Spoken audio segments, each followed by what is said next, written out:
Hello everyone and welcome back to the channel. In today's video we're going to be discussing the news of the day. I'm sure you've already heard by now from various content creators all over YouTube. Everyone's done a video about it by now, so yes, I am a bit late to the party, but Activision Blizzard have published their sales figures, their earnings call for the last quarter of 2018, and it was good news for them. They actually got record revenues. Now they didn't translate necessarily to record profits, but obviously the headline news of the day is that they have fired 770 staff in their American part of the business. As well, I think they've mentioned they're going to be continuing layoffs in the regional offices subject to regional needs, regional laws, all of that sort of thing. And as you can imagine, and as I feel as well, people are pretty pissed about it. It's not a good look for them to be hiring a CFO late last year for 15 million, including his stock options as a sign-on bonus, and then to be laying off hundreds of staff, as well as Bobby Kotick, CEO of Activision, taking, 28 million pound dollar salary for the year. Yeah, it's not a good look.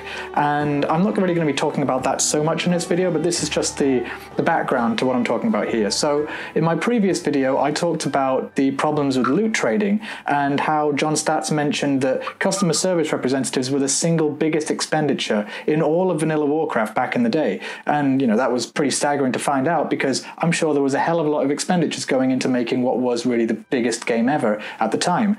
And so I think this news that we've had today really shed some light on what's going to happen. I said back then that, okay, we can basically be assured that there's not going to be many customer service representatives for Classic, because we know Blizzard are trying to cut costs at the moment, and so they've introduced the loot trading feature, if you want to call it that, the loot trading problem, I would call it, as a means to reduce the amount of staff needing to be around to answer tickets effectively. And now that we've seen all these staff layoffs in specifically non-development roles, which would, you'd assume, okay, what are we talking about here? Are we talking about finance people? Are we talking about office managers? Or are we actually talking about customer service representatives, which I think is going to be a large part of the ones that they're getting rid of, considering how they've been laying off people in the cork office, encouraging their staff members, the customer service reps there, to take voluntary redundancy and with a nice care package and all that, but they've been very visibly reducing the numbers of staff in that part of their company for a while now. And so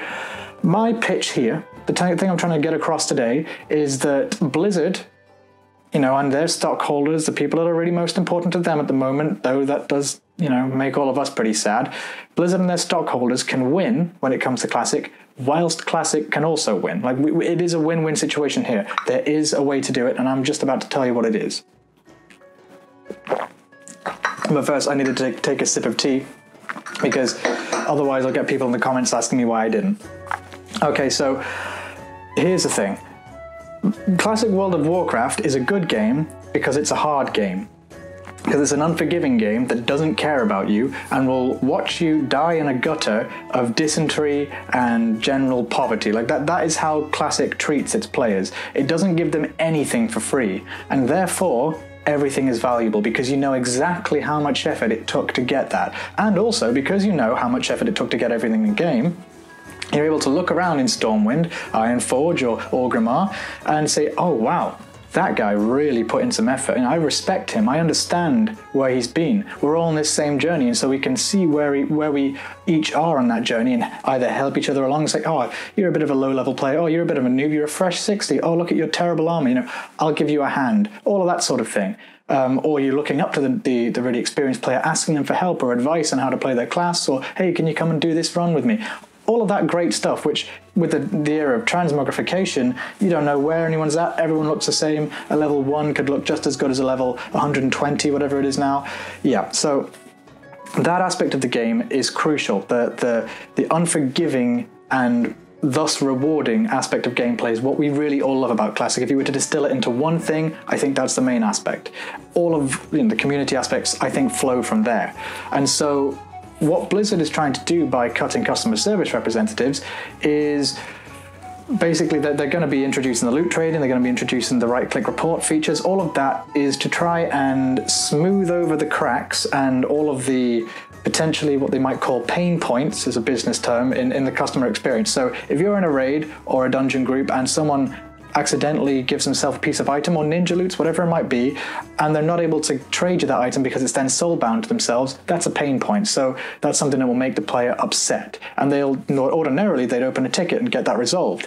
But with Blizzard's new system of doing the loot trading thing, they can get rid of the need to have that customer service rep and also get rid of the pain point. So they think, although obviously we know there are very many ways for that loot system to be taken advantage of. Thank you for people in the comments in the previous video. You really opened my eyes to something that's probably going to be real bad, and I might have to do another video about it later down the line to, campaign to get that taken away.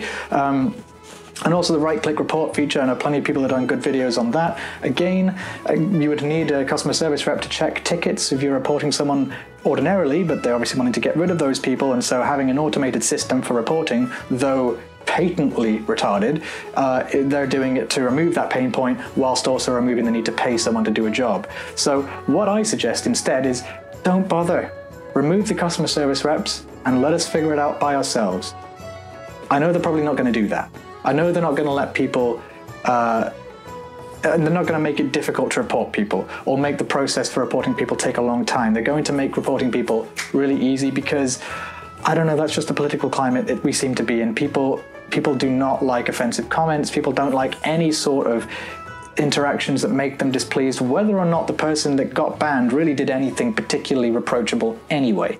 And when it comes to loot trading, I think we should just be able to deal with it ourselves. Yeah, if you made a mistake on the loot, you traded yourself the Hand of Sulphurus or whatever, or the thing that you used to make it, and it was a mistake, tough luck. I'm sorry.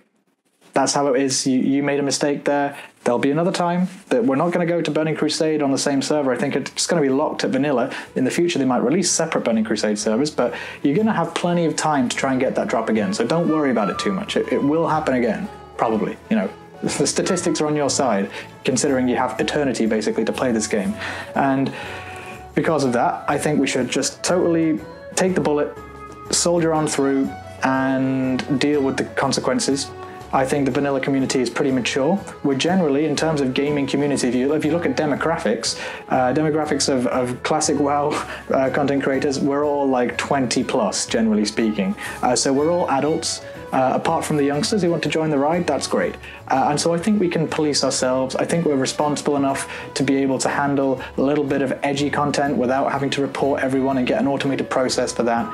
And so this way we can get rid of the systems that will be so obviously and easily exploited that really do honestly threaten to ruin Classic. I mean, they threaten to sabotage the entire thing. People have been quite hyperbolic in comment sections about this, but the more I think about it, the more I think actually they might be right. The loot trading, the reporting might actually kill the essence of Classic. So that's what I'm afraid of. But Bobby Kotick and now our man, what's his name? You think you do, but you don't. J. Allen Brack, that's the new CEO. They're definitely all about cutting costs at the moment. So I'm saying, cut your costs, cut your staff, and let us figure it out. Let us do the job for you, because we gladly do it. If not, you might find yourself that we just end up setting up our private servers again. Sorry, Blizzard. The market will decide, I'm afraid. If you sabotage a product, Nastarius is going to be reborn again. So that's just my 2 cents on all this, guys, or rather 2 pennies, because we don't do cents over here. And I'm looking forward to hearing what you guys think in the comment section. It just dawned on me today that there might be a bloodless way to fix all of this. Not that I hold up much hope of Blizzard actually going with my idea here, but, you can but try, I suppose. So, if you like what you see here, please subscribe, like, share the video. It really does help me. And check out my Scorecraft series, which is an in-depth look into the stories and music of different zones in World of Warcraft. I've got a video on Azimuth's Dial coming out soon. It's not really deep on the theory. I managed to sprinkle a little bit of theory in there whilst having a sort of nostalgic story time vibe. So the idea is it's open for everyone. Should be fun for all the family. That's a bit of a lame saying, I suppose. But anyway, see you in the next video, guys, and stay chim. Bye-bye.